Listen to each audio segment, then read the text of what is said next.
Hey everyone! Today we're going to be taking a look at the Spyderco Para 3, now available with earthbound G10 handles at KnifeCenter.com.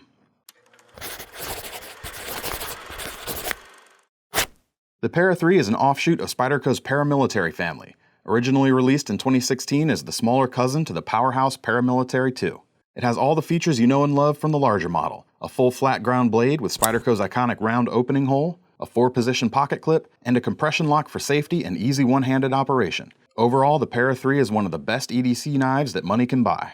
This new limited edition sports S35VN blade steel and earthbound G10 handle scales. This premium steel gives you a great combination of edge retention, durability, and corrosion resistance. The scales are lightly textured and offer a secure grip in the hand without adding bulk.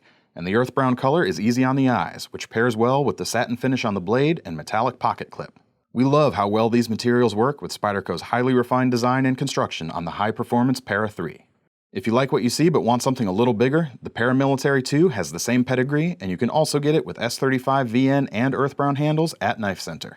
To get your hands on either of these Spyderco knives, click the link in the description below. And if you have any questions, feel free to leave them in the comments. Make sure to like and subscribe to keep up with all our knife-related content. In the meantime, don't forget to visit the original and best online catalog of cutlery at KnifeCenter.com and check back often to see what deals we're running on the best knives and tools on the web.